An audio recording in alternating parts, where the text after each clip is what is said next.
8 मार्च यानी अंतर्राष्ट्रीय महिला दिवस की सभी को हार्दिक शुभकामनाएं।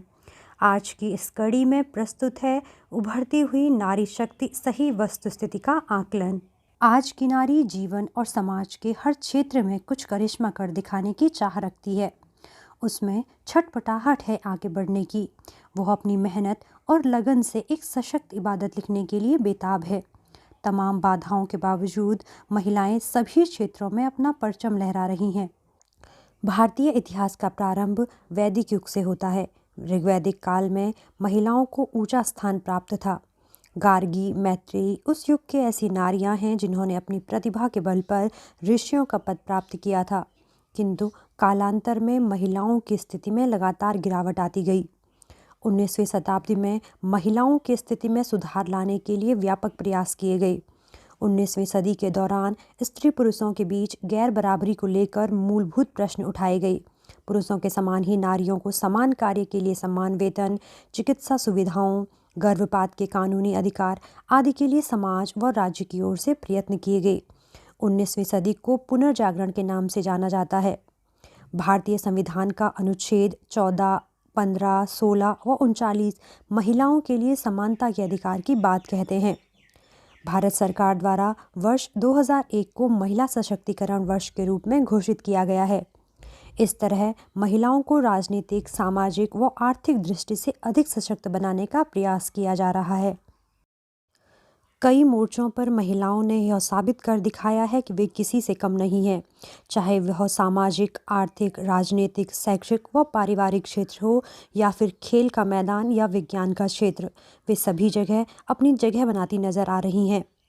वह घर में बेटी, बहन, माँ एवं पत्नी जैसे विभिन्न रूपों में रिश्ते नातों को बखूबी निभा रही हैं, तो साथ ही घर की चौखट के बाहर स्कूलों, कॉलेजों, कार्यालयों, व्यवसायों एवं प्रशासन आदि महत्वपूर्ण क्षेत्रों में अपनी भागीदारी दर्ज करा रही हैं। हालांकि उभरती नारी शक्ति की सही वस्तुस्थिति का आकलन करें तो इसका एक पहलू यह है कि महिला सशक्तिकरण का अधिक प्रभाव शहरी एवं उच्च वर्ग की महिलाओं में देखा जाता है, जबकि निम्न वर्ग की अशिक्षित महिलाओं को यह नहीं पता होता कि उनके अधिकार क्या हैं। कानून एवं संविधान के बारे में उन्हें कोई जागरूकता नहीं। 70% जनसंख्या गांव में निवास करती है, इसलिए ज़रूरी है कि ग्रामीण महिलाओं को भी सशक्त बनाया जाए। यह इसलिए भी ज़रूरी है क्योंकि आधी आबादी की उपेक्षा करके एक विकासशील देश विकसित नहीं बन सकता। विभिन्न कुरीतियों को दूर करने के लिए यह बेहद ज़रूरी है कि लड़के एवं लड़कियों दोनों में ही समान शिक्षा का प्रसार किया जाए।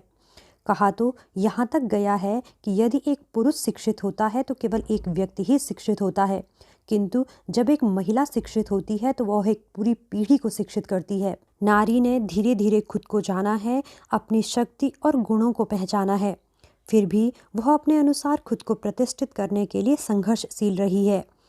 इसलिए विरोध, अवरोध, तिरस्कार, बहिष्कार को नकारते हुए उसे आगे आना होगा।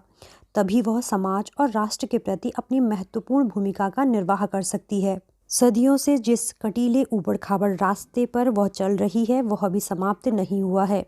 समाज व अपनी संस्कृति से जुड़ी वर्तमान परिवेश की चुनौतियां स्वीकार करके ही महिला सृजन सफल हो रहा है और होगा भी। आज की उभरती हुई नारी के लिए यह कहना उचित होगा, कोमल है, कमज़ोर नहीं तू, शक्ति का नाम ही नारी है, जग को जीवन देने वाली, मौत भी तुझसे हारी है। ऐसे ही और इन्फॉर्मेटिव वीडियोस के लिए चैनल को सब्सक्राइब करना ना भूलें।